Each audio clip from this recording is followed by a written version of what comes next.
For most of our lives, we've been told a story, one that says intelligence is everything. From the moment we step into school, we're measured, ranked, and labeled by numbers that supposedly define how smart we are. IQ tests, grades, academic titles. We grow up believing that success belongs to the smartest person in the room, the one with the sharpest brain, the fastest mind, the perfect plan. But here's the problem. If IQ truly guaranteed success, why do so many brilliant people struggle to connect, to lead, or to stay calm when life gets messy? Why do some of the most educated minds end up working for people who never finished college? The truth is, intelligence might open doors, but it doesn't guarantee you'll walk through them with purpose, grace, or resilience.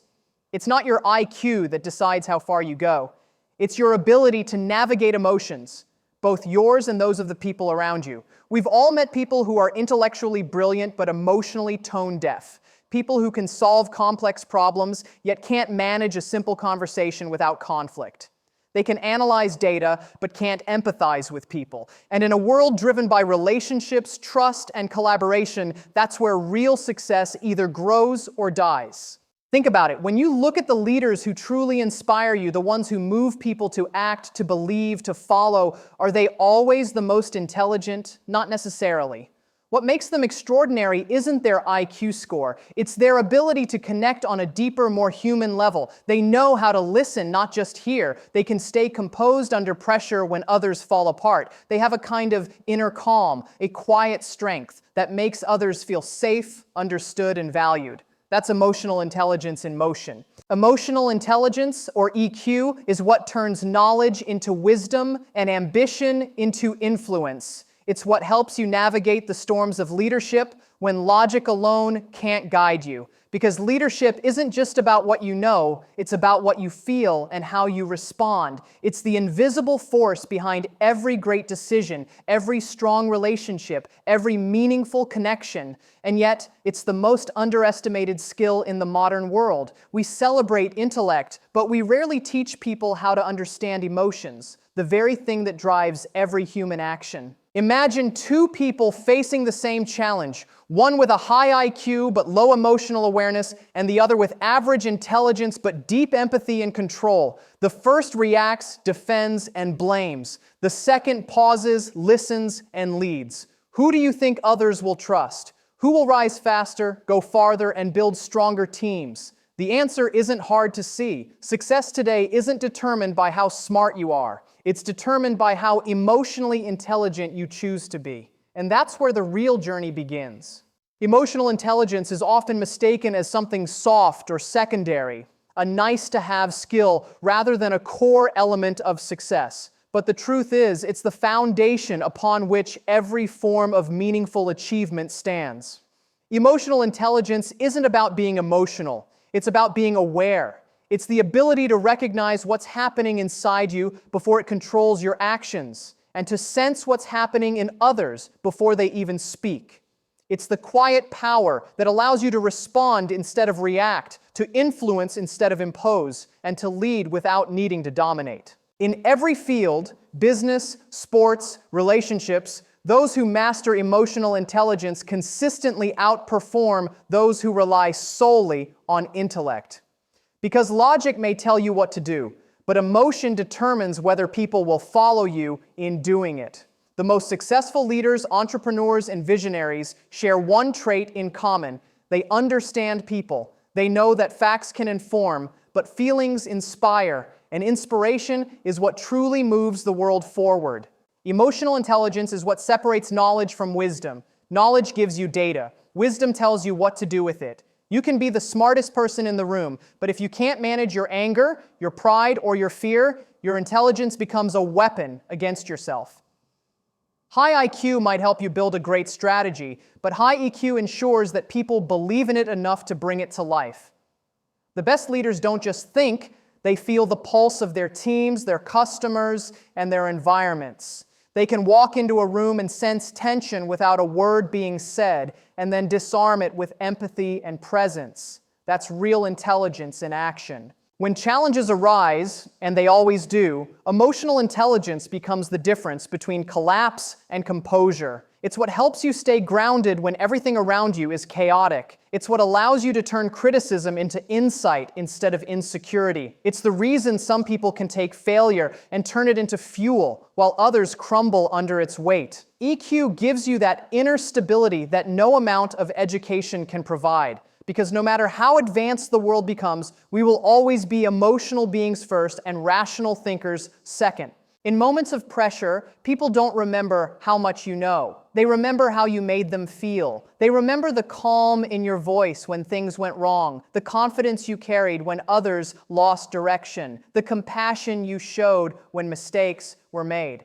That's emotional leadership, the ability to guide not just minds, but hearts. It's what creates loyalty, unity, and resilience within teams. The true power of emotional intelligence lies in its subtlety. It doesn't shout. It doesn't demand attention. It influences quietly yet profoundly. It's the invisible force that transforms ordinary leaders into extraordinary ones. The power to understand, to connect, and to inspire change, not through fear, but through understanding. And when you harness that power, everything about the way you lead, live, and communicate begins to evolve. When you look at the trajectory of great leaders, those who've not only built success but transformed entire cultures, there's a common thread running through their stories. It's not raw intelligence, formal education, or even technical mastery that defines them. It's the way they handle people. It's the way they handle themselves. It's their emotional intelligence in motion, quiet, steady, and deeply human.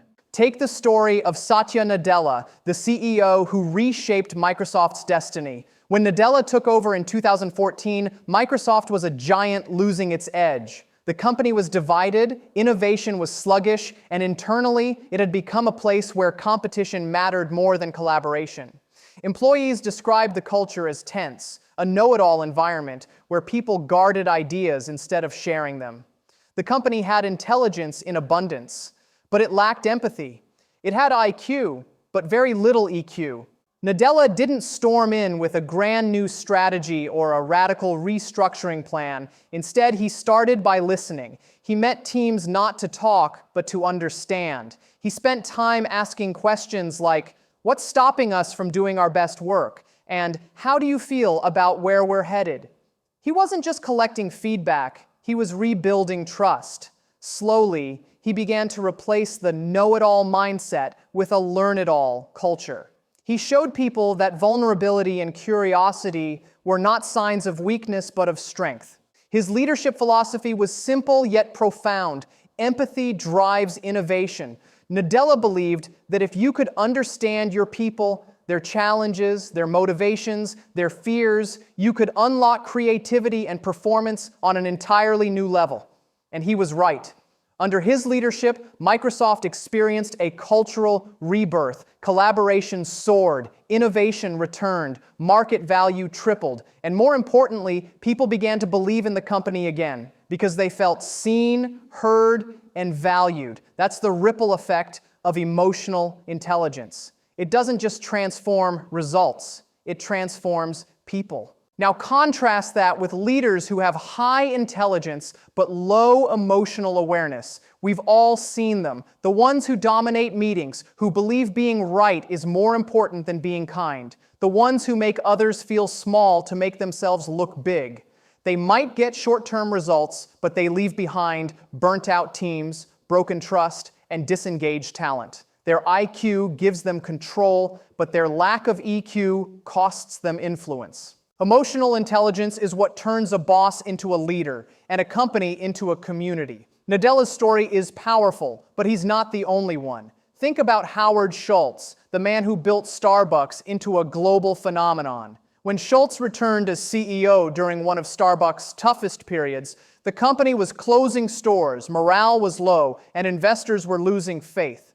But instead of focusing solely on numbers, Schultz focused on people. He flew around the world, meeting employees face to face. He apologized where the company had lost its way. He listened, truly listened, to the baristas, the store managers, the partners who kept the brand alive every single day. He made decisions that analysts criticized, like keeping healthcare benefits for part-time workers during an economic downturn.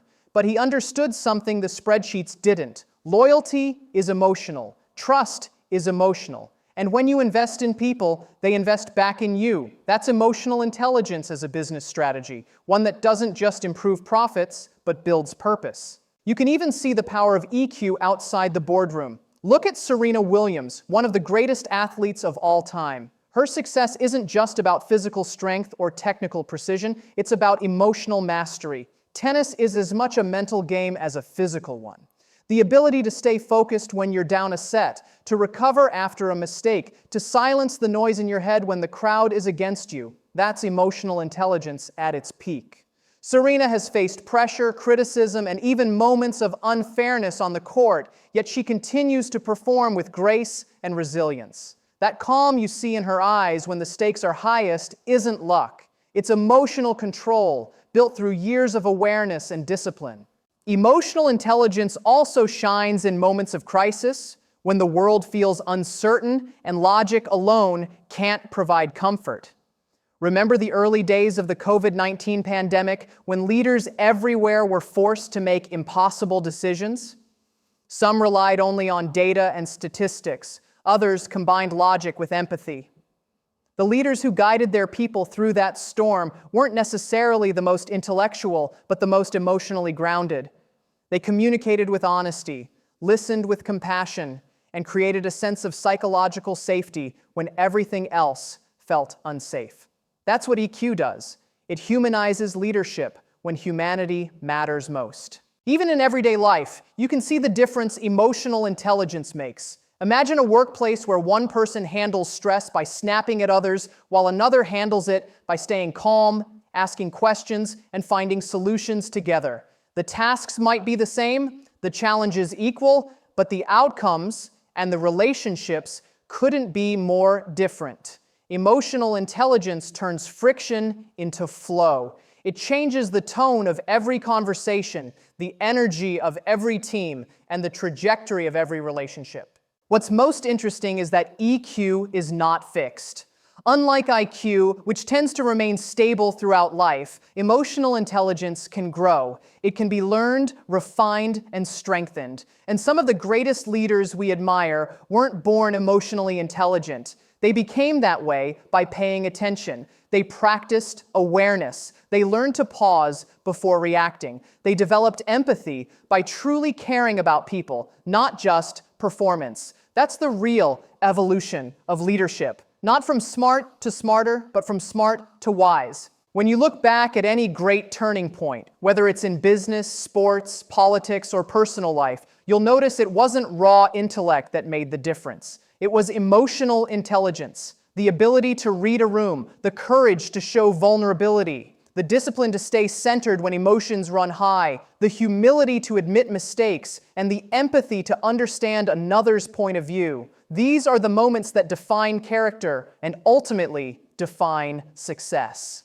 And what makes it even more remarkable is how simple the foundation of EQ really is. It begins with awareness, noticing what you feel. It deepens with control, managing that feeling with purpose. It expands with empathy, understanding others as deeply as you understand yourself. And finally, it flourishes through connection, building bridges instead of walls.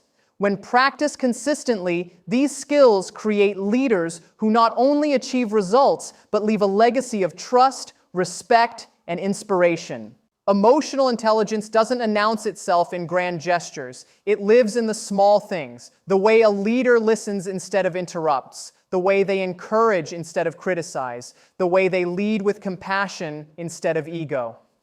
These moments compound over time and shape a culture of strength and unity. And when you see the results in people's performance, in their loyalty, in their belief, you realize that emotional intelligence isn't just another leadership skill. It's the foundation of every lasting success story. Because in the end, whether you're leading a company, a team, or a family, what people remember isn't how brilliant you were. It's how you made them feel while you were leading them there. Emotional intelligence may sound like a modern buzzword, but at its core, it's one of the oldest and most timeless skills in human history. the ability to understand, manage, and channel emotions in ways that build trust, strengthen relationships, and create impact. It's not about suppressing emotions or pretending to be calm when you're not. It's about mastering the art of emotional balance, being aware without being overwhelmed, feeling deeply without losing control, and responding with intention instead of reaction. The lessons of emotional intelligence are not abstract theories. They are practical, real-world tools that shape the way we lead, communicate, and live. The first pillar of emotional intelligence is self-awareness, and it's where every other skill begins. Self-awareness is the ability to see yourself clearly, not just your strengths and achievements, but also your blind spots, triggers, and weaknesses. It's asking yourself, why did I react that way? What's really driving my decisions right now? Too many people go through life reacting to circumstances without ever realizing what's happening inside them. They get angry and blame others. They feel insecure and disguise it with arrogance. They make emotional decisions and label them as logical. But self-awareness is the mirror that exposes truth. It's what allows you to pause in moments of tension and understand the emotion beneath the reaction. The greatest leaders, artists, and thinkers share this rare gift, the ability to look inward before looking outward. Because when you can name your emotion, you can control it. And when you can control it, you can lead from clarity instead of chaos. The second lesson is self-regulation, the natural extension of awareness. It's one thing to recognize your emotions, but another to manage them effectively. Life constantly throws challenges at us: conflict, criticism, rejection, uncertainty, and our emotional strength is tested not by what happens, but by how we respond. Self-regulation isn't about suppressing your feelings, it's about mastering them. It's the discipline to stay calm when everything inside you wants to explode. It's the choice to respond with patience when you're provoked. It's the strength to take a deep breath rather than make a decision you'll regret. True leaders know that emotions are contagious. A single word, tone, or reaction can shift the mood of an entire team. That's why self-control isn't a sign of weakness, it's a mark of power. When you can stay steady under pressure, you give others permission to do the same. In a storm, people look for someone who doesn't panic, someone who exudes calm, even when the waves are crashing.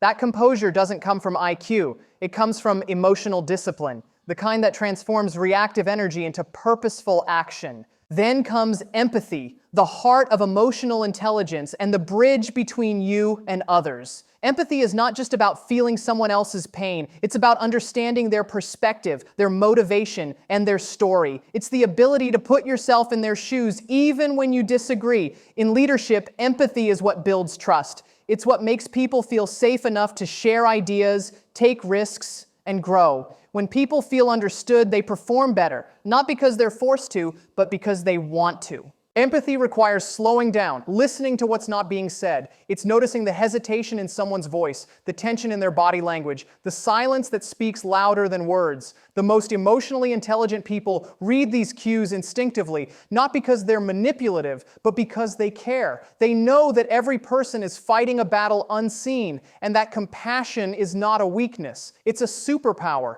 In teams, empathy turns competition into collaboration. In families, it turns conflict into connection.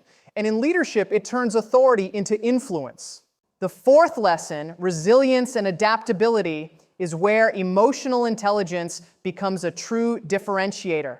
Life will test you. There will be moments when plans fall apart, when everything you worked for seems to slip away, when pressure mounts and the easy choice is to quit. But emotional intelligence teaches you to bend, not break. Resilience isn't about ignoring pain or pretending everything is fine. It's about facing challenges with courage, learning from failure, and adapting with strength. Emotionally intelligent people don't see setbacks as the end of the road. They see them as feedback. They ask, what is this teaching me? How can I grow from this? Adaptability, meanwhile, is the twin of resilience. It's the willingness to evolve when circumstances change. In a world that moves faster than ever, adaptability is survival. Those who cling to rigidity, who resist new ideas or perspectives, fall behind. But those who embrace change with emotional openness thrive. They understand that growth requires discomfort. They accept uncertainty not as a threat, but as an opportunity to become more flexible, more creative, more self-aware. All these lessons, awareness, regulation, empathy, resilience, adaptability, connect to one deeper truth. Emotional intelligence is not about changing who you are. It's about mastering who you are. It's learning to lead yourself before you lead others. It's the realization that emotional maturity doesn't come from age or experience. It comes from introspection and intention. And perhaps the most overlooked lesson of emotional intelligence is communication. Not just speaking, but connecting. The way you express emotion determines how others receive it. Emotionally intelligent communication is honest but kind, assertive but not aggressive, clear but compassionate. It's being able to say no without guilt, to express disappointment without disrespect, to give feedback that builds rather than breaks. Communication rooted in emotional intelligence doesn't just transfer information, it transfers trust. It creates understanding where there was tension and unity where there was division. Emotional intelligence also plays a profound role in conflict resolution. Conflict is inevitable in business, in relationships, in life. But emotionally intelligent individuals handle it differently. They don't see disagreement as a threat, but as an opportunity to learn. They seek to understand before they seek to be understood. They ask questions. They listen actively. They focus on solutions instead of blame. They know that sometimes the goal is not to win the argument, but to preserve the relationship. And that takes humility, the rare ability to put peace above pride. Another vital lesson within emotional intelligence is motivation, the inner drive that comes not from fear or reward, but from purpose. Emotionally intelligent people are deeply connected to their why. They know what drives them, what they stand for, and what kind of impact they want to create. This self-motivation gives them an edge because they don't need constant validation or external rewards to perform. Their motivation is internal, anchored in meaning, not in measurement. And finally, emotional intelligence teaches balance, the art of harmonizing head and heart. Too much emotion without reason leads to chaos, but too much logic without empathy leads to disconnection. The emotionally intelligent leader walks the middle path, making decisions that are wise, compassionate, and human. They can read a room, sense tension, inspire confidence, and steer people toward a vision that feels not just logical, but right. When you start applying these lessons in daily life, everything begins to shift. Conversations become more thoughtful, relationships become more genuine, leadership becomes more authentic. You begin to notice emotions not as problems to be fixed, but as information to be understood. You start to see that every challenge, every disagreement, every success, all of it is emotional at its core. Because behind every number is a person, behind every result is a relationship, and behind every success is the unseen force of emotional intelligence guiding it forward. Your IQ may tell the world how intelligent you are, but your emotional intelligence tells the world who you truly are. It's the difference between being smart and being wise, between being clever and being kind. In every room you walk into, you have a choice to simply stand out or to truly connect. And that connection, that ability to understand yourself and others, is what defines real leadership. Emotional intelligence isn't about changing your personality. It's about unlocking your potential. It's about recognizing that power isn't found in control. It's found in connection. Every time you choose to pause instead of react, you strengthen your emotional intelligence. Every time you choose empathy over ego, understanding over judgment, you elevate not just yourself, but everyone around you. That's the beauty of EQ. It multiplies. The more you practice it, the more it grows, the more it spreads. You begin to see people differently. You listen more deeply. You lead more authentically. You stop trying to impress and you start trying to impact. And in that shift, everything about the way you live and lead begins to change. Imagine what your life would look like if, starting today, you led every conversation with awareness, every challenge with calm, and every relationship with empathy. How many conflicts could you prevent? How many bridges could you build? How many moments of anger could turn into moments of understanding? The world doesn't need more people with high IQs. It needs more people who can stay centered in chaos, who can listen when others shout, who can bring light into tense situations and inspire others to rise above fear and frustration. The leaders who will shape the next generation are not the ones with the biggest titles or the sharpest minds. They're the ones with the deepest understanding of people, the ones who can unite teams through trust, who can speak truth with compassion, and who can make others feel seen, heard, and valued. That's what emotional intelligence gives you, the ability to lead from the heart without losing your edge, to influence without intimidation, to inspire without manipulation. It's strength wrapped in grace. And this is your moment to start, to practice awareness in your next conversation, to choose patience when someone tests your limits,